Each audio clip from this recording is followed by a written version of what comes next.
स्वागत हमारे माननीय केंद्रीय गृह एवं सहकारिता मंत्री श्री अमित शाह जी का।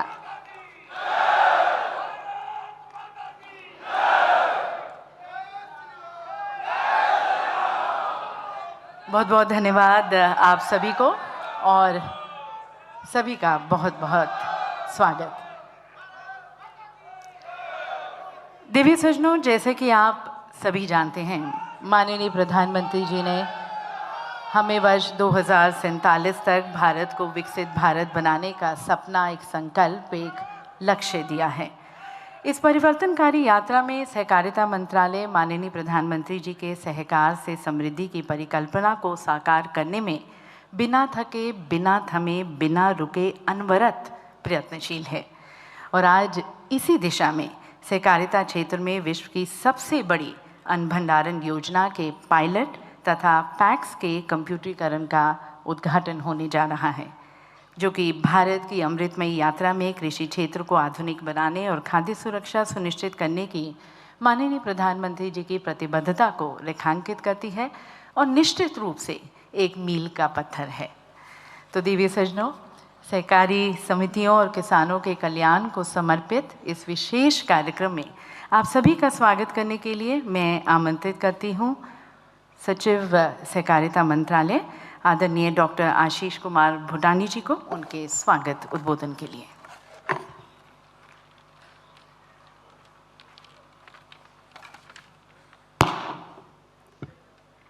सभी को मेरा सादर नमस्कार।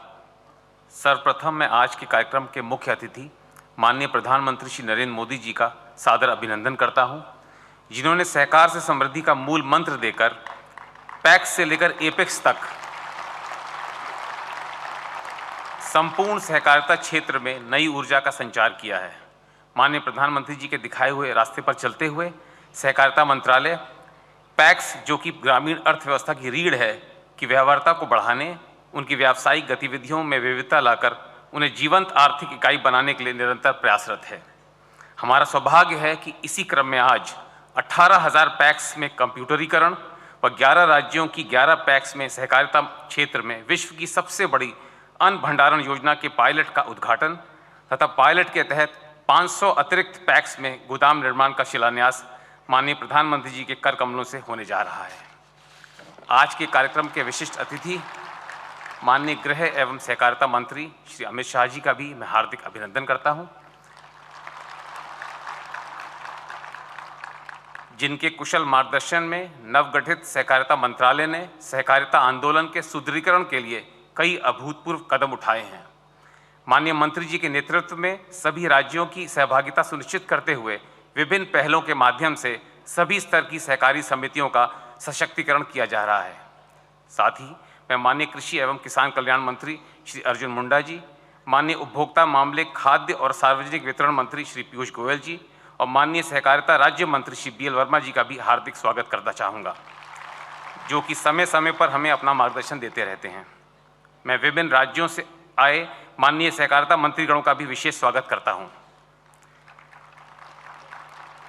पैक्स के कंप्यूटरीकरण तथा सहकारिता क्षेत्र में विश्व की सबसे बड़ी अन्न भंडारण योजना से न केवल सहकारिता क्षेत्र को बल मिलेगा, बल्कि पैक्स का आर्थिक सशक्तिकरण सुनिश्चित होगा और इनसे जुड़े 13 करोड़ से भी अधिक किसानों के जीवन में समृद्धि के नए रास्ते खुलेंगे। मैं आज के इस महत्वपूर्ण कार्यक्रम में पधारे विभिन्न केंद्रीय मंत्रालयों के अधिकारीगणों, राज्यों और केंद्र शासित प्रदेशों के सहकारिता तथा खाद्य एवं नागरिक आपूर्ति विभागों के अधिकारियों, विभिन्न संस्थाओं जैसे कि NABARD, FCI, NCCF, NAFED, NBCC, NAPCONS, NDDB, NFDB के अध्यक्ष एवं MD, राज्य व जिला सहकारी बैंकों के प्रतिनिधियों तथा सभी गणमान्य अतिथिगणों का भी हार्दिक स्वागत करता हूं। साथ ही देश भर से आए पैक्स के चेयरमैन व सचिवों का भी आज के समारोह में मैं हार्दिक स्वागत करता हूं।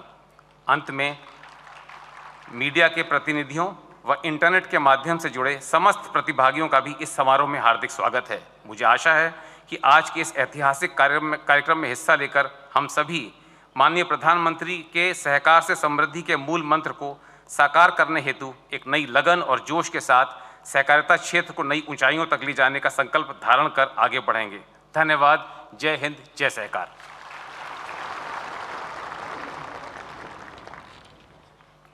बहुत बहुत धन्यवाद सचिव महोदय। देवी सज्जनों, माननीय प्रधानमंत्री जी का समावेशी विकास को बढ़ावा देने के लिए सहकारी समितियों की क्षमता में अटूट विश्वास राष्ट्र निर्माण में सहकारी समितियों की भूमिका को मजबूत करता है। और आज माननीय प्रधानमंत्री जी के हम सभी के साथ यहाँ पर उपस्थिति सहकारी समितियों के मनोबल को और बढ़ाती है। तो आइए माननीय प्रधानमंत्री जी का आभार सहित स्वागत करते हैं और मैं निवेदन करती हूँ हमारे सहकारिता मंत्रालय के पथ प्रदर्शक आदरणीय श्री अमित शाह जी से कि वे प्रधानमंत्री जी को फूल भेंट कर उनका स्वागत करें। शुभकामनाओं के साथ हम सभी की तरफ से।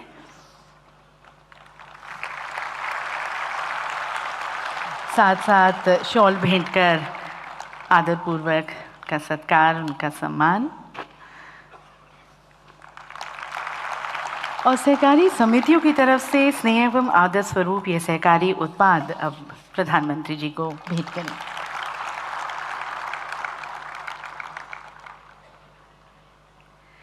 और अब मैं आदरणीय श्री अमित शाह जी, हमारे माननीय केंद्रीय गृह एवं सहकारिता मंत्री, उनसे अनुरोध करती हूँ और आमंत्रित करती हूँ उनके संबोधन के लिए।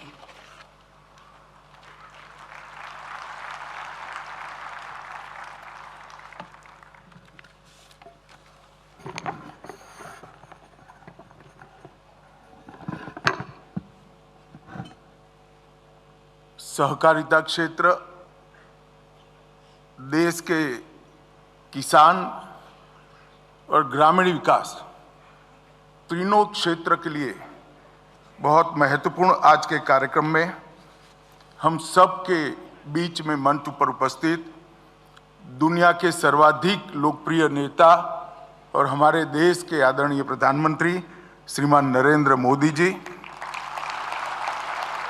जिनका बहुत बड़ा योगदान आज के भंडारण की योजना को लागू करने में रहा है, ऐसे मेरे साथी मंत्री श्रीमान अर्जुन मुंडा जी, पीयूष गोयल जी और BL वर्मा जी और देश भर से आए हुए सहकारी क्षेत्र के सभी उपस्थित कार्यकर्ता, प्रतिनिधि और नेतृत्व करने वाले नेतागण, देश भर की CSC से 1 लाख से ज़्यादा CSC और करीब 35,000 पैक्स के माध्यम से जुड़े हुए लाखों किसान भाई और सहकारी कर्मचारियों से, सहकारी कार्यकर्ताओं से मैं आज हृदयपूर्वक आप सभी का यहाँ पर स्वागत करता हूँ। मित्रों, आज माघ पूर्णिमा का दिन है।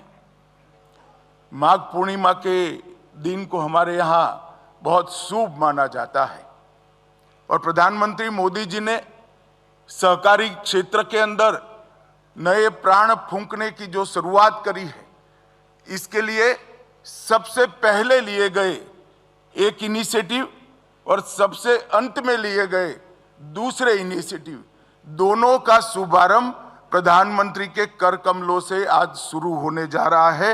ये हम सब के लिए बहुत बहुत आनंद का विषय है। हम सब जानते हैं, देश आजाद हुआ तब से देश भर के सहकारिता क्षेत्र के कार्यकर्ता अनेक पार्टियों की सरकारों के सामने अपना मांग रखते रहे कि सहकारिता के लिए एक अलग मंत्रालय की स्थापना हो, क्योंकि सहकारिता क्षेत्र को भी समय के साथ साथ बदलना बहुत जरूरी है। इसको रिलेवेंट भी रखना होगा, उसको मॉडर्नाइज भी करना होगा और उसके अंदर पारदर्शिता भी लानी पड़ेगी।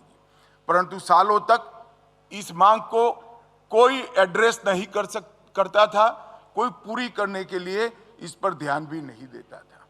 जब नरेंद्र मोदी जी प्रधानमंत्री बने, इन्होंने 70 साल पुरानी मांग को समाप्त कर एक फुल फ्लेज सहकारिता मंत्रालय की स्थापना। और मुझे कहते हुए गौरव है कि एक जॉइंट सेक्रेटरी के तत्वाधान में चलता हुआ सहकारिता मंत्रालय आज फुल फ्लेज मंत्रालय बनने के बाद 35 महीनों में लगभग 54 से ज्यादा इनिशिएटिव लेकर पैक्स से लेकर एपेक्स तक और सहकारिता क्षेत्र के हर आयाम में एक नई शुरुआत कर नए जोश के साथ आज आगे बढ़ रहा है। और मुझे पूरा विश्वास है कि सहकारिता क्षेत्र को लगभग सवा सौ साल के बाद प्रधानमंत्री जी के इस फैसले से एक नया जीवन मिला है और अब इस निर्णय के कारण और सवा सौ साल तक सहकारिता आंदोलन इस देश की सेवा करेगा, इसका मुझे विश्वास है। मित्रों, आज यहां से करीब करीब 18,000 से ज्यादा पैक्स का कंप्लीट कंप्यूटराइजेशन आज से शुरू हो रहा है। इसका ट्रायल रन भी हो चुका है, लेगेसी डेटा को भी कंप्यूटराइज कर दिया गया है और यहां से मोदी साहब के क्लिक करने के साथ ही हर ट्रांजैक्शन कंप्यूटर से शुरू हो जाएगा 18,000 पैक्स का। मुझे बरोबर याद है जब मोदी जी ने कैबिनेट के अंदर ये 29 जून 2022 को ये प्रस्ताव आया, तब कैबिनेट के मंत्रियों के सामने आशा रखी थी कि इसका जल्द क्रियान्वयन हो जाएगा। ये बहुत कठिन है, मगर मुझे आनंद है कि इतने कम समय के अंदर 65,000 में से 18,000 पैक्स क्रियान्वित हो चुके हैं और चुनाव के पहले और 30,000 पैक्स को हम क्रियान्वित कर कर लोगों को समर्पित करेंगे। ये पैक्स का कंप्यूटराइजेशन न केवल पारदर्शिता लाएगा, न केवल पैक्स को मॉडर्नाइज बनाएगा, इसके साथ साथ बिजनेस के कई सारे मौके भी जनरेट करेगा। हमने पैक्स के नए बायलॉज बनाए हैं और मुझे आनंद है कि पूरे देश की सरकारों ने इर्रिस्पेक्टिव ऑफ पॉलिटिकल पार्टी ये बायलॉज को स्टेट सब्जेक्ट होने के बावजूद एक्सेप्ट भी किया है, लागू भी कर दिया है और पैक्स तक पहुंचा भी दिया है। और वो बायलॉज लागू होते ही पैक्स 20 प्रकार के नए काम कर पाएगी। अब पैक्स डेयरी का भी काम कर पाएगी, पैक्स नीली क्रांति में भी जुड़ पाएंगे, पैक्स जल जीवन मिशन के पानी प्रबंधन का काम भी करेंगे, पैक्स अब भंडारण की क्षमता को भी बढ़ाने में योगदान दे पाएंगे, पैक्स सीएससी का भी काम करेंगे, पैक्स सस्ती दवाइयों की सस्ती दवाइयों की दुकान भी खोल पाएंगे, पैक्स पेट्रोल पंप भी चला पाएंगे और पैक्स उज्ज्वला योजना के डीलर भी बन पाएंगे। ढेर सारे कामों को आज पैक्स के माध्यम से सुचारू रूप से लागू करने का रास्ता जो खुला था बायलॉज से, आज कंप्यूटराइज होने से सारी चीजों के अकाउंट को एक ही सॉफ्टवेयर के अंदर समाहित कर लिया गया है और देश की हर भाषा में, किसान की भाषा में, गांव की भाषा में, हर भाषा में ये सॉफ्टवेयर अपनी भाषा में किसानों के साथ बात करता है और रोजिंदा कामकाज भी करेगा। लगभग 2500 करोड़ रुपए जितनी बड़ी रकम मोदी जी ने हमारी प्राइमरी इकाई, जो प्राथमिक इकाई है पैक्स को मजबूत करने के लिए लगाई है। इसका मुझे बहुत बड़ा आनंद और हर्ष है। मैं मोदी जी का धन्यवाद भी करना चाहता हूँ। मित्रों, लगभग हमने योजना बनाई है इसके हिसाब से अगस्त 24 तक इस देश के सभी पैक्स कंप्यूटराइज होकर इस सॉफ्टवेयर से काम हो जाएंगे और आज 18,000 पैक्स का शुरुआत मोदी जी के हाथ से हो रहा है, इसका मुझे आनंद है। मित्रों, आज इसके साथ साथ एक विश्व की सबसे बड़ी कोऑपरेटिव अन्न भंडारण योजना का भी शुरुआत होने जा रहा है। इसके लिए मैं थोड़ी विशेष बात करना चाहता हूं। हमारे मंत्रालय से इसका प्रारूप गया, कैबिनेट मसौदा गया। मोदी जी ने स्वयं 6 बार इसको हमारे साथ चर्चा की, 2 बार प्रेजेंटेशन देखा, सुझाव दिए और एक कंप्लीट योजना बनाकर किसानों के लिए मोदी जी ने इस देश को समर्पित किया है। और इसको लागू करने से पहले उन्होंने कैबिनेट की मीटिंग में हमारे मंत्रालय का मार्गदर्शन किया। ये बहुत बड़ी योजना है, एक नया इनिशिएटिव है, ढेर सारे मंत्रालय को समाहित कर कर ये योजना आगे बढ़ने वाली है। तो पहले इसका पायलट प्रोजेक्ट किया जाए, टीथिंग प्रॉब्लम का अभ्यास किया जाए और ये सारे टीथिंग प्रॉब्लम के निवारण के बाद ही इसको मास लेवल पर नीचे तक पहुंचाना जाए। प्रधानमंत्री जी, आज मुझे आनंद है, आपकी कल्पना के अनुरूप हमने 11 पैक्स में पायलट प्रोजेक्ट आज समाप्त कर दिया है और आपके कर कमलों से आज 11 गोडाउनों का उद्घाटन होने जा रहा है। ये बहुत बड़ा आनंद का विषय है और इसके साथ साथ जो टीथिंग प्रॉब्लम आए थे, आपने जो हमारा मार्गदर्शन किया था, इसके लिए एक मंत्री समूह बनाया था। मंत्री समूह ने पूरे टीथिंग प्रॉब्लम का अभ्यास कर योजना को थोड़ा, बहुत ज्यादा नहीं मगर थोड़ा रिवाइव भी किया है।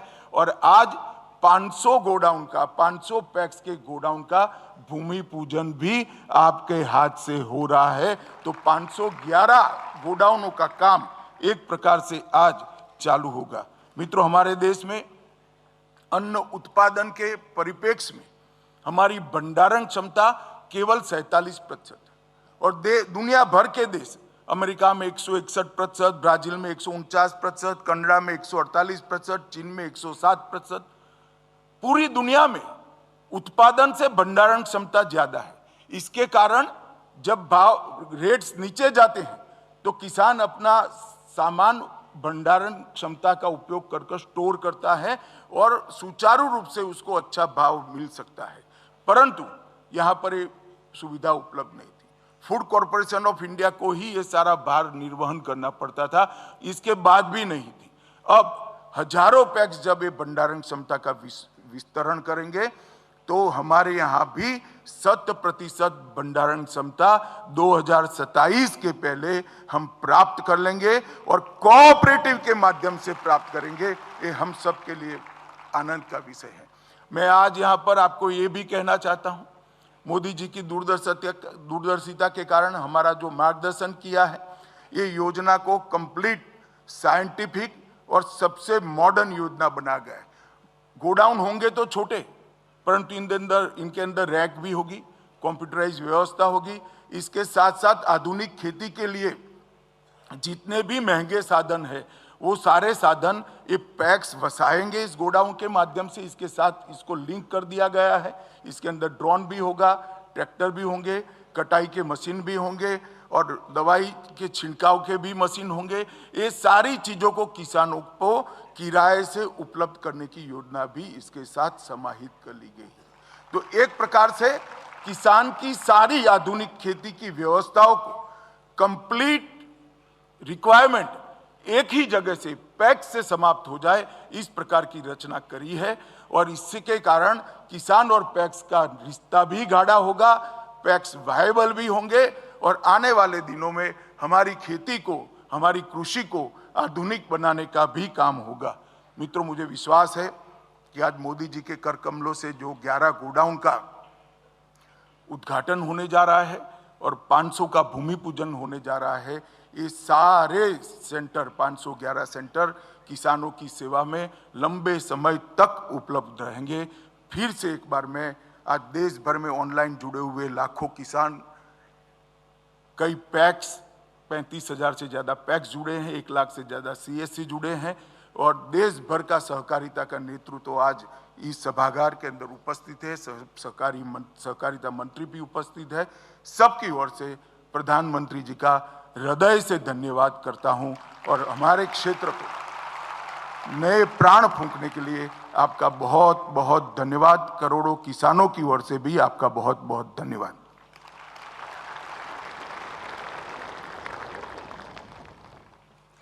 बहुत बहुत धन्यवाद माननीय मंत्री जी। बदलते हुए भारत में बदलता हुआ सहकारिता क्षेत्र, जहां पर पैक्स और बहुउद्देश्य हो रहे हैं, पुनर्जीवित हुए माननीय प्रधानमंत्री जी के नेतृत्व में। और देवी सज्जनों, जैसे कि आपने सुना, आज सहकारी समितियों के डिजिटल परिवर्तन का एक नया युग, एक नया अध्याय शुरू होने जा रहा है, जो कृषि और सहकारिता से जुड़े करोड़ों किसानों के जीवन को प्रभावित करेगा। ये पहल सहकारी क्षेत्र की बेहतरी, पारदर्शिता, दक्षता और पहुंच सुनिश्चित करने के लिए प्रौद्योगिकी का लाभ उठाते हुए सरकार के समर्पण का एक प्रमाण है। माननीय प्रधानमंत्री जी से मैं निवेदन करती हूँ, कृपया आप रिमोट का बटन दबाकर देश भर में 18,000 पैक्स में कंप्यूटरीकरण का अपने कर कमलों द्वारा शुभारंभ करें।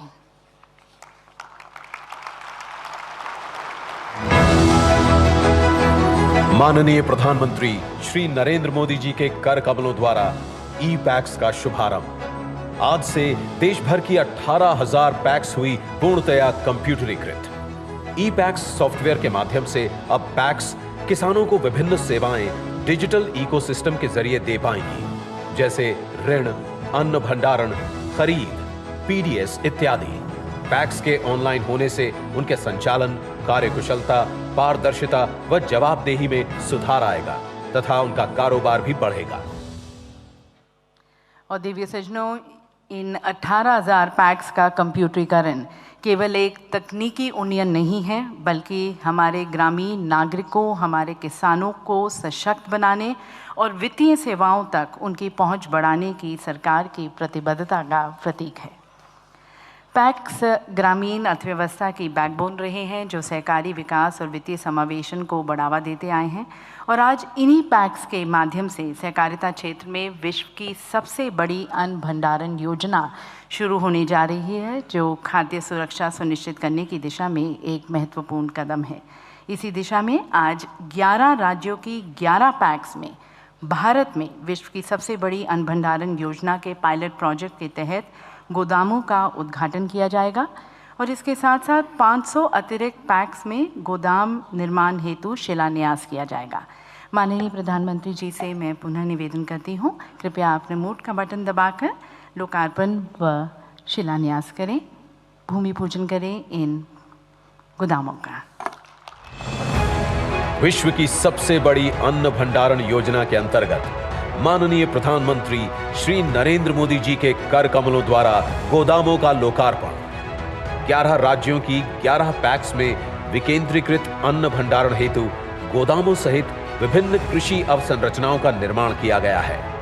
इसमें पूब बोंगशोर प्राथमिक सहकारी समिति कामरूप असम, चंद्रनगर समूह सेवा सहकारी मंडली अहमदाबाद गुजरात, एकंबा प्राथमिक कृषि समिति बीदर कर्नाटक, परसवाड़ा सहकारी समिति बालाघाट मध्य प्रदेश, नेरपिंगलाई विविध कार्यकारी सहकारी संस्था अमरावती महाराष्ट्र, घमूड़वाली ग्राम सेवा सहकारी समिति श्री गंगानगर राजस्थान, कोटवा पांडे ग्रामीण सहकारी समिति मिर्जापुर उत्तर प्रदेश, सहसपुर किसान सेवा सहकारी समिति देहरादून उत्तराखंड, गंभीरोपेट प्राथमिक कृषि ऋण समिति राजन्ना सिरिसिला तेलंगाना, खिलपाड़ा प्राथमिक कृषि ऋण समिति गोमती त्रिपुरा तथा सिला मराथुपट्टी प्राथमिक कृषि ऋण समिति तेनी तमिलनाडु शामिल है। पैक्स में गोदाम, प्रसंस्करण इकाइयां, कस्टम हायरिंग केंद्र आदि की सुविधा किसानों को उनकी उपज के उचित दाम दिलाने में मददगार साबित होंगे और देश की खाद्य सुरक्षा सुनिश्चित करेंगे। विश्व की सबसे बड़ी अन्न भंडारण योजना के अंतर्गत माननीय प्रधानमंत्री श्री नरेंद्र मोदी जी के कर कमलों द्वारा गोदाम निर्माण का शिलान्यास, देश के विभिन्न राज्यों और केंद्र शासित प्रदेशों की 500 पैक्स में गोदामों सहित विभिन्न अन्य प्रकार की कृषि अवसंरचनाओं का निर्माण किया जाएगा, जिसमें से 200 पैक्स में एनबीसीसी तथा 300 पैक्स में राष्ट्रीय सहकारी उपभोक्ता संघ एनसीसीएफ द्वारा इन अवसंरचनाओं का निर्माण किया जाएगा। तो सभी पैक्स को बहुत बहुत शुभकामनाएं। और पैक्स स्तर पर पर्याप्त अन्न भंडारण क्षमता के निर्माण से फसल के बाद होने वाले नुकसान को कम करने में भी मदद मिलेगी, जिससे किसान बेहतर कीमतें अर्जित कर सकेंगे।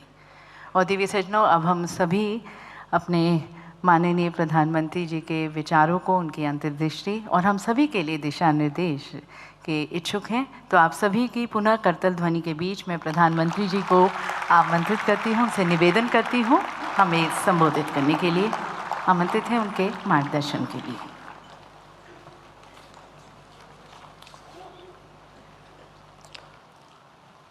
देश के गृह एवं सहकारिता मंत्री श्रीमान अमित शाह, कैबिनेट में मेरे साथी अर्जुन मुंडा, श्रीमान पीयूष गोयल,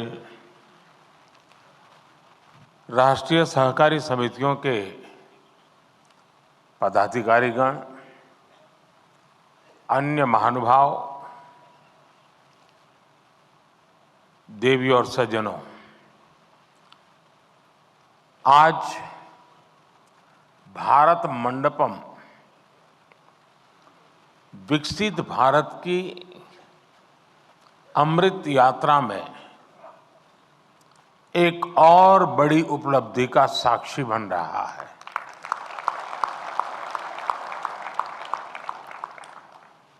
सहकार से समृद्धि, सहकार से समृद्धि का जो संकल्प देश ने लिया है, उसे साकार करने की दिशा में आज हम और आगे बढ़ रहे हैं।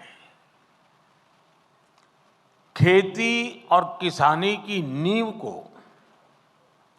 मजबूत करने में सहकारिता की शक्ति की बहुत बड़ी भूमिका है।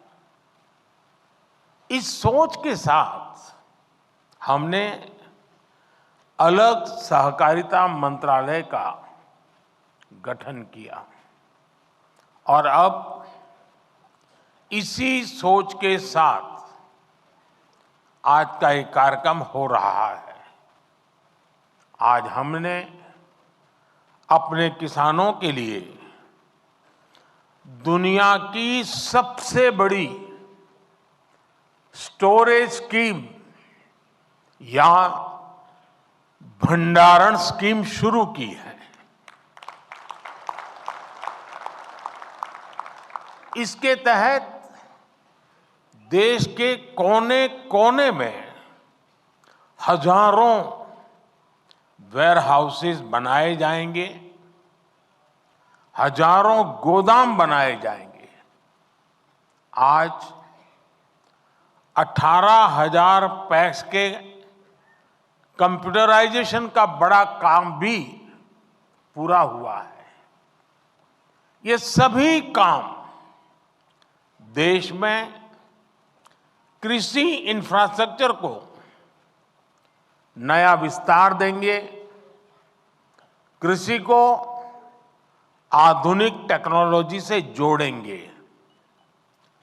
मैं आप सभी को इन महत्वपूर्ण और दूरगामी परिणाम लाने वाले कार्यक्रमों के लिए बहुत बहुत बधाई देता हूं, अनेक अनेक शुभकामनाएं देता हूं। साथियों, सहकारिता भारत के लिए बहुत प्राचीन व्यवस्था है। हमारे शास्त्रों में भी कहा गया है, अल्पानाम अपि वस्तूनाम, अल्पानाम अपि वस्तूनाम संहति ही कार्य साधिका। अर्थात छोटी छोटी वस्तुएं, थोड़े थोड़े संसाधन भी सब साथ जोड़ दिए जाते हैं तो उनसे बड़े कार्य सिद्ध हो जाते हैं।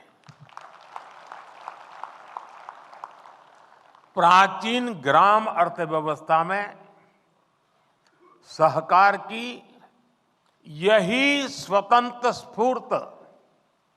स्वतः स्फूर्त व्यवस्था काम करती रही है।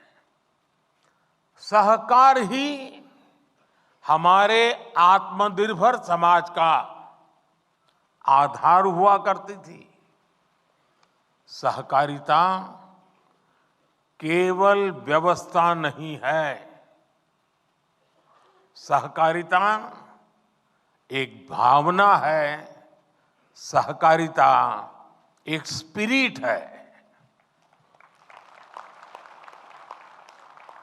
सहकारिता की ये स्पिरिट कई बार व्यवस्थाओं और संसाधनों की सीमाओं से परे आश्चर्यजनक परिणाम देते हैं। सहकार जीवन यापन से जुड़ी एक सामान्य व्यवस्था को बड़ी औद्योगिक क्षमता में बदल सकता है। ये देश की अर्थव्यवस्था के, खासकर ग्रामीण और कृषि से जुड़ी अर्थव्यवस्था के कायाकल्प का एक प्रामाणिक तरीका है। एक अलग मंत्रालय के जरिए हम देश के इस सामर्थ्य को और कृषि क्षेत्र की बिखरी हुई इस ताकत को ही एकत्र करने का भी ये भगीरथ प्रयास है। किसान उत्पाद संघ एफपीओज का एक बहुत ही महत्वपूर्ण उदाहरण हमारे सामने है। एफपीओज के माध्यम से आज गांव के छोटे किसान भी उद्यमी बन रहे हैं, अपने उत्पादों को विदेशों तक निर्यात कर रहे हैं। हमने देश में 10,000 एफपीओज बनाने का लक्ष्य रखा था। एक अलग सहकारिता मंत्रालय होने के उसका नतीजा ये है कि देश में 8,000 एफपीओज का गठन ऑलरेडी हो चुका है, कार्यरत हो चुके हैं। कई एफपीओज की सक्सेस स्टोरी की चर्चा आज देश के बाहर भी हो रही है। इसी तरह एक और संतोषजनक बदलाव ये आया है कि सहकारिता का लाभ अब पशुपालकों और मछली पालकों तक भी पहुंच रहा है। मछली पालन में आज 25,000 से ज्यादा सहकारी इकाइयां काम कर रही है। आने वाले 5 वर्षों में सरकार का लक्ष्य 2 लाख सहकारी समितियां बनाने का है और इनमें एक बड़ी संख्या फिशरीज सेक्टर की सहकारी समितियों की भी होने जा रही है। साथियों, सहकारिता की ताकत क्या होती है, गुजरात में मुख्यमंत्री के रूप में मैंने इस ताकत को अनुभव किया है। गुजरात में अमूल की सफलता की गाथा आज पूरी दुनिया जानती है। हम सब दुनिया भर के बाजार में पहुंच चुके लिज्जत पापड़ के बारे में भी जानते हैं। इन सभी आंदोलनों को मुख्य रूप से देश की महिलाओं ने ही लीड किया है। आज देश में भी डेयरी और कृषि में सहकार से किसान जुड़े हैं। उनमें करोड़ों की संख्या में महिलाएं ही हैं। महिलाओं के इसी सामर्थ्य को देखते हुए सरकार ने भी सहकार से जुड़ी नीतियों में उन्हें प्राथमिकता दी है। आप जानते हैं कि हाल में ही multi state cooperative society act में सुधार लाया गया है। इसके तहत मल्टी स्टेट कोऑपरेटिव सोसाइटी के बोर्ड में महिला डायरेक्टर्स होना अनिवार्य कर दिया गया है। हमारे देश में संसद में अगर नारी शक्ति वंदन अधिनियम पास होता है तो बहुत चर्चा होती है, लेकिन ये उतनी ही ताकत वाला बड़ा महत्वपूर्ण कानून हमने बनाया है, लेकिन बहुत कम लोग उसकी चर्चा करते हैं।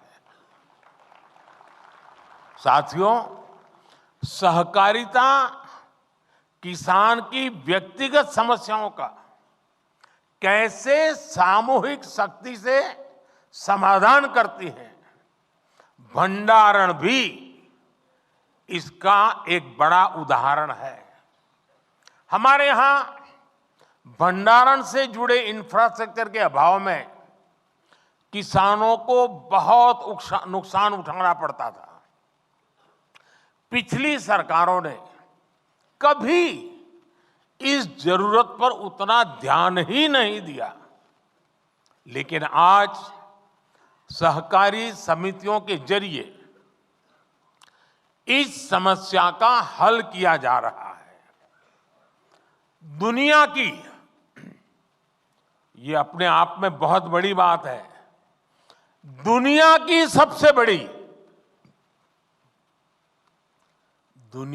सबसे बड़ी भंडारण योजना के तहत अगले 5 वर्ष में 700 लाख मैट्रिक टन भंडारण की क्षमता तैयार की जाएगी।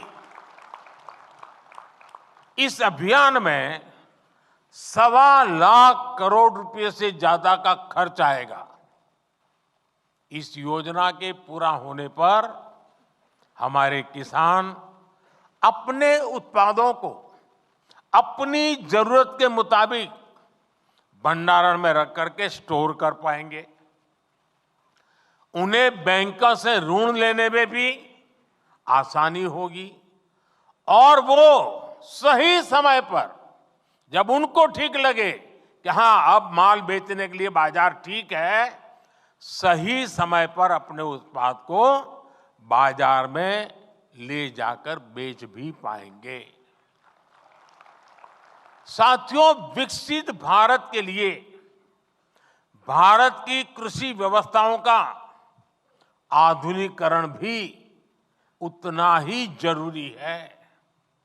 हम कृषि क्षेत्र में नई व्यवस्थाएं बनाने के साथ ही पैक्स जैसी सहकारी संस्थाओं को नई भूमिकाओं के लिए तैयार कर रहे हैं। ये समितियां अब प्रधानमंत्री जन औषधि केंद्र का भी काम कर रही है। इनके द्वारा हजारों प्रधानमंत्री किसान समृद्धि केंद्र भी संचालित हो रहे हैं। हमने सहकारी समितियों को पेट्रोल और डीजल के रिटेल आउटलेट में भी बदला है। कई समितियां पर एलपीजी सिलेंडर भी मिलने लगे हैं। कई गांवों में पैक्स पानी समितियों की भूमिका भी निभा रही है। यानी पैक्स की ऋण समितियों की उपयोगिता भी बढ़ रही है, उनकी आय के साधन भी बढ़ रहे हैं। यही नहीं, सहकारी समितियां अब कॉमन सर्विस सेंटर के तौर पर गांवों में सैकड़ों सरकारी सुविधाएं भी दे रही है। अब कंप्यूटर के जरिए ये समितियां टेक्नोलॉजी और डिजिटल इंडिया से जुड़े अवसरों को और बड़े स्तर पर किसानों तक पहुंचाएगी। इससे ग्रामीण क्षेत्र में युवाओं के लिए रोजगार के नए अवसर भी बनेंगे। साथियों, विकसित भारत के संकल्प की सिद्धि, इसके लिए मैं आप सभी की भूमिका, सहकारी संस्थाओं की भूमिका का महत्व बहुत ज्यादा है, इस बात को समझता हूं। इसलिए आप सभी से मेरी अपेक्षा भी कुछ ज्यादा है। और आखिरकार अपेक्षा तो उन्हीं से होती है जो करते हैं। जो नहीं करते उनसे अपेक्षा कौन करेगा?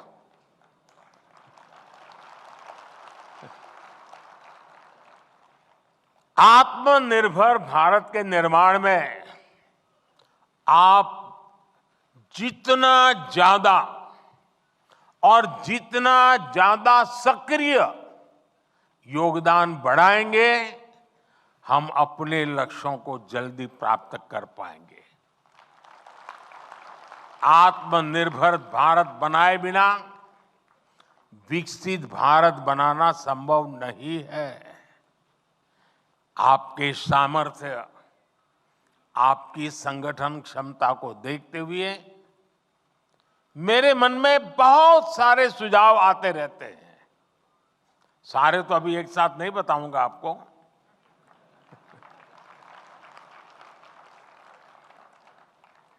लेकिन कुछ मैं इशारा करना चाहता हूं। जैसे मेरा सुझाव है कि हमारी कोऑपरेटिव एक लिस्ट बनाए कि कौन कौन सी चीजें ऐसी हैं जो आज हम बाहर से लाते हैं, विदेशों से लाते हैं, अब हम इंपोर्ट नहीं करेंगे। सहकारी क्षेत्र इसमें क्या कर सकता है? उनके लिए देश में ही एक सपोर्ट सिस्टम हमें बनाना है। ये जिम्मेदारी सहकारी संस्थाएं बहुत आसानी से ले सकती हैं। अब जैसे हम कृषि प्रधान तो देश कहलाए जाते हैं, लेकिन ये भी सच्चाई है कि जो कृषि प्रधान देश के रूप में हम पिछले 75 साल से गीत गाते रहते हैं, लेकिन ये दुर्भाग्य देखिए, हजारों करोड़ रुपए का खाने का तेल हर वर्ष इंपोर्ट करते हैं। खाने के तेल में हम आत्मनिर्भर कैसे हो? इसी मिट्टी में पैदा हुआ तिलहन, उससे निकला हुआ तेल हमारे नागरिकों के जीवन को अधिक ताकत दे सकता है। और इसके लिए अगर मेरे सहकार क्षेत्र के साथी काम न करे तो कौन करेगा? मैं सही कह रहा हूं कि नहीं कह रहा हूं? आप ही करेंगे ना? करना चाहिए ना?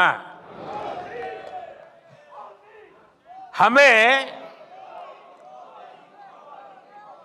अब आप देखिए, खाने का तेल भी बाहर से आता है, और ऊर्जा के लिए जो तेल चाहिए गाड़ी चलाने के लिए, ट्रैक्टर चलाने के लिए, पेट्रोल, डीजल, ये फ्यूल से जुड़ा अपना इंपोर्ट बिल भी, इसको भी हमें कम करना है। इसके लिए हम इथेनॉल को लेकर आज बहुत बड़ा काम कर रहे हैं। बीते 10 वर्षों में इथेनॉल के प्रोडक्शन, खरीद और ब्लेंडिंग तीनों में कई गुना बढ़ोतरी हुई है। आज ये काम ज्यादातर चीनी मिलों के जिम्मे है और सरकारी कंपनियां उनसे इथेनॉल खरीदती है। क्या इसमें सहकारी समितियां नहीं आ सकती है क्या? जितनी ज्यादा आएगी उतना ही इसका स्केल और बढ़ जाएगा। दालों के इंपोर्ट को कम करने का, अब देखिए कृषि प्रधान देश धार बाल से ला करके खाते हैं। दालों के इंपोर्ट को कम करने के मामले में भी मेरे सहकारिता क्षेत्र के लोग बहुत बड़ा काम कर सकते हैं, अग्रणी भूमिका निभा सकते हैं। मैन्युफैक्चरिंग से जुड़े भी अनेक छोटे छोटे सामान हैं जो हम सभी इंपोर्ट करते हैं, लेकिन कोऑपरेटिव्स की मदद से हम उन्हें देश में ही बना सकते हैं। साथियों, आज प्राकृतिक खेती पर हम बहुत बल दे रहे हैं। इसमें भी कोऑपरेटिव बहुत बड़ी भूमिका निभा सकते हैं। अन्नदाता को ऊर्जादाता और अन्नदाता को उर्वरक दाता बनाने में भी कोऑपरेटिव की बहुत बड़ी भूमिका है। अगर कोऑपरेटिव उसमें हाथ लगा दें, एकदम तेजी से परिणाम आ जाएगा। अब देखिए, रूफटॉप सोलर हो या फिर खेत की मेड़ पर छोटे छोटे सोलर पैनल लगाने हो, इसमें 50-100 किसान इकट्ठे होकर के एक सहकारी संस्था बना दे, मेड़ के ऊपर सोलर पैनल लगा दे और वो सहकारी संस्था बिजली पैदा करे, बिजली बेचे, किसान को भी बेचे, सरकार को भी बेचे, आसानी से सहकारी संस्थाएं काम कर सकती है। आजकल हम देख रहे हैं कि गोवर्धन योजना में बड़ी बड़ी मल्टीनेशनल कंपनियां आ रही हैं। ये ऊर्जा का बहुत बड़ा स्रोत बनने जा रहा है। क्या कोऑपरेटिव्स को इसमें पीछे रहना चाहिए क्या? वेस्ट टू वेल्थ का काम हो, गोबर से बायो सीएनजी बनाना हो, जैविक खाद बनाना हो, इन सब में सहकारी संस्थानों का विस्तार हो सकता है। इससे देश का खाद से जुड़ा इंपोर्ट बिल भी कम हो जाएगा। हमारे किसानों के, छोटे उद्यमियों के प्रोडक्ट्स की ग्लोबल ब्रांडिंग के काम में भी आपको आगे आना चाहिए। अब देखिए गुजरात का मैं, और पहले गुजरात में जो डेयरी थी सब अलग अलग नाम से काम करते थे। जब से अमूल एक ब्रांड बन गई, डेयरी बहुत है, अलग अलग है, लेकिन अमूल एक ब्रांड बन गई, आज ग्लोबली उसकी आवाज सुनी जाती है। हम भी हमारे अलग अलग उत्पाद का एक कॉमन ब्रांड बना सकते हैं।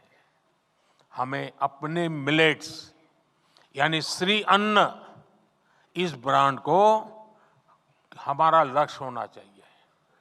दुनिया के हर डाइनिंग टेबल पर भारत के ब्रांड का मिलेट्स क्यों ना हो।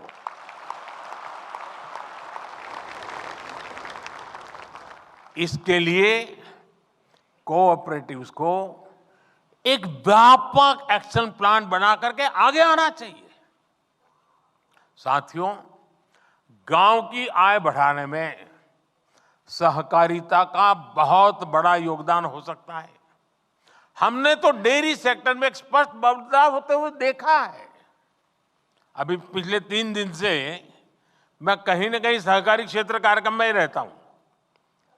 पहले गया अहमदाबाद में, अमूल के 50 साल हुए थे। फिर कल बनारस में था, काशी में, वहां बनारस डेयरी का उद्घाटन किया था। बनारस का अनुभव है कि वहां डेयरी सहकारिता का आने से बहनों की, पशुपालकों की आय एकदम तेजी से बढ़ रही है। सहकारिता बढ़ने से एक और क्षेत्र में प्रवेश हुआ है।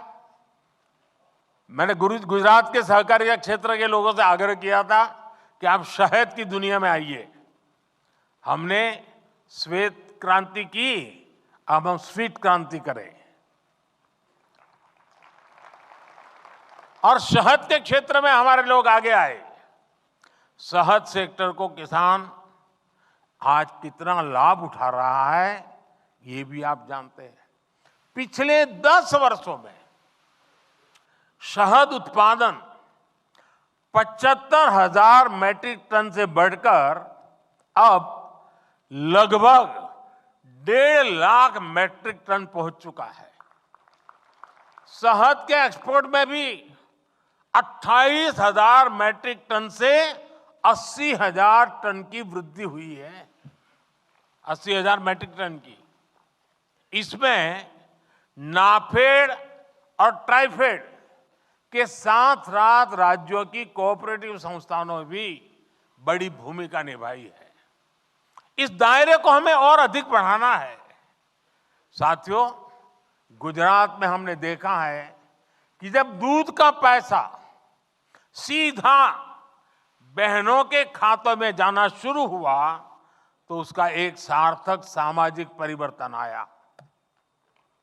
अब तो हमारी सहकारी समितियां, हमारे पैक्स कंप्यूटराइज हो चुके हैं। इसलिए अब यह सुनिश्चित होना चाहिए कि जो भी काम हो, जो भी पेमेंट्स हो, वो डिजिटली हो। विशेष रूप से कोऑपरेटिव बैंक्स को डिजिटल टेक्नोलॉजी को आत्मसात करने के लिए तेजी से काम करना चाहिए। एक और विषय सॉइल हेल्थ कार्ड का है। हमने मिट्टी की सेहत की जांच के लिए सॉइल टेस्टिंग का इतना बड़ा प्रोग्राम बनाया है। मेरा सहकारी संगठनों से पैक्स से आग्रह है कि आप सॉइल टेस्टिंग के छोटी छोटी लैब्स अपने इलाके में बनाइए और किसानों को आदत डालिए कि लगातार वो अपनी जमीन की सेहत देखता रहे, मिट्टी की सेहत देखता रहे। सॉइल टेस्टिंग का हम नेटवर्क बनाए। साथियों, सहकारिता में युवाओं और महिलाओं की भागीदारी कैसे बढ़े, इसको लेकर भी हमें अपने प्रयास बढ़ाने होंगे। और मैं तो सहकारी क्षेत्र में जहां पर किसान जुड़े हुए हैं, वे एक काम कर सकते हैं, साल में उनको कह सकते हैं कि आपको जो डिविडेंड वगैरह मिलता है, अब आपको मुफ्त में आपकी संस्था की तरफ से सॉइल टेस्टिंग करके दिया जाएगा। उनको सिखाया जाएगा कि भाई तुम सॉइल टेस्टिंग से अनुभव के आधार पर अपनी फसलों पर ध्यान केंद्रित करो। साथियों, इससे सहकारिता में नयापन आएगा, एक नई ऊर्जा आएगी। सहकारिता में स्किल डेवलपमेंट की, ट्रेनिंग की जागरूकता को बढ़ाना भी बहुत आवश्यक है। बहुत बदलाव हो चुका है जी, और सारी चीजें कागज पे होनी चाहिए। मुंह जुबानी बातें करने वाला जमाना चला गया, और इसके लिए ट्रेनिंग होना बहुत जरूरी है, और इसके लिए प्रयास होने चाहिए। पैक्स को, सहकारी समितियों को एक दूसरे से सीखना भी होगा। बहुत सी सहकारी संस्थाएं इनोवेटिव काम करती है, कई इनिशिएटिव लेते हैं। देश के कई इलाकों में इसका पता नहीं होता है। क्या हम बेस्ट प्रैक्टिसेस को शेयर करने के लिए कोई कॉमन पोर्टल बना सकते हैं, और सब लोग अपने नए नए अनुभव, नए नए तरीके उस पर अपलोड करते जाएं? इन बेस्ट प्रैक्टिसेस को आगे कैसे बढ़ाया जाए, इसके लिए ऑनलाइन ट्रेनिंग की व्यवस्था हो, कोई मॉड्यूल बने। आप जानते हैं कि एस्पिरेशनल डिस्ट्रिक्ट प्रोग्राम, आकांक्षी जिलों का अभियान, उस प्रोग्राम में एक उसकी विशेषता है हेल्दी कंपटीशन, स्वस्थ स्पर्धा का रैंकिंग का एक सिस्टम बनाया हुआ है, और दिन में 10 बार उस रैंकिंग में ऊपर नीचे होता रहता है। हर अफसर सोचता है कि मेरा जिला आगे निकल जाए। क्या कोऑपरेटिव सेक्टर के अलग अलग वर्टिकल बनाए हम, एक एक प्रकार की कोऑपरेटिव का एक वर्टिकल, दूसरे प्रकार की कोऑपरेटिव का दूसरा वर्टिकल, और एक ऐसा मैकेनिज्म बनाएं कि उसमें भी एक healthy competition round the clock चलती हो। सहकारी संगठनों में ये स्पर्धा हो, बेस्ट परफॉर्म करने वालों को इनाम की व्यवस्था हो, ऐसी सहकारी संस्थाओं से नई चीजें बाहर आए। एक बहुत बड़ा आंदोलन जिसको सरकार और सहकारी संस्थाएं मिल करके उसको एक नया रूप रंग दे सकते हैं। साथियों, एक बात सहकारी संस्थाओं के साथ एक क्वेश्चन मार्क लेकर के चलती रहती है। सहकारी संगठनों के चुनावों में पारदर्शिता लाना बहुत जरूरी है। इससे लोगों का भरोसा बढ़ेगा, अधिक से अधिक लोग जुड़ेंगे। साथियों, सहकारी समितियों को समृद्धि का आधार बनाने के लिए हमारी सरकार उनके सामने मौजूद रही चुनौतियों को भी कम कर रही है। आपको याद होगा, हमारे यहां कंपनियों पर सेस लगाता था, लेकिन सहकारी समितियों को ज्यादा सेस देना होता था। हमने 1 करोड़ से 10 करोड़ रुपए तक की आय वाली सहकारी समितियों पर लगने वाले सेस को 12% से घटाकर 7% कर दिया। इससे समितियों के पास काम करने के लिए पूंजी भी बढ़ रही है, उनके लिए एक कंपनी की तरह आगे बढ़ने के रास्ते भी खुले हैं। सहकारी समितियां और कंपनियों के बीच वैकल्पिक टैक्स भी पहले भेदभाव था। हमने समितियों के लिए न्यूनतम वैकल्पिक टैक्स को 18.5% से घटाकर 15% कर दिया, और कॉरपोरेट वर्ल्ड से हमने उसको बराबर ला करके खड़ा कर दिया। एक परेशानी ये भी थी कि सहकारी समितियों को 1 करोड़ से ज्यादा की निकासी पर टीडीएस देना पड़ता था। हमने निकासी की ये सीमा भी बढ़ाकर सालाना 3 करोड़ रुपए कर दी है। इस फायदे का इस्तेमाल अब सदस्यों के हित में हो सकेगा। मुझे विश्वास है सहकार की दिशा में हमारे ये साझा प्रयास देश के सामूहिक सामर्थ्य के विकास की सभी संभावनाओं को खोलेंगे। इसी कामना के साथ आप सभी का मैं बहुत बहुत धन्यवाद करता हूं।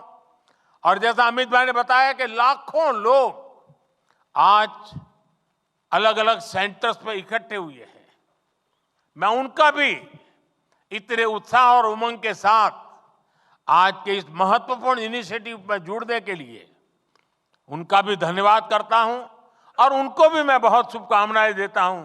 आइए हम सच्चे अर्थ में सहकारिता की भावना को लेकर के कंधे से कंधा मिलाकर के, कदम से कदम मिलाकर के विकसित भारत के लक्ष्य को प्राप्त करने के लिए चल पड़े। एक साथ चले, एक दिशा में चले और परिणाम हम प्राप्त करते रहेंगे। बहुत बहुत धन्यवाद।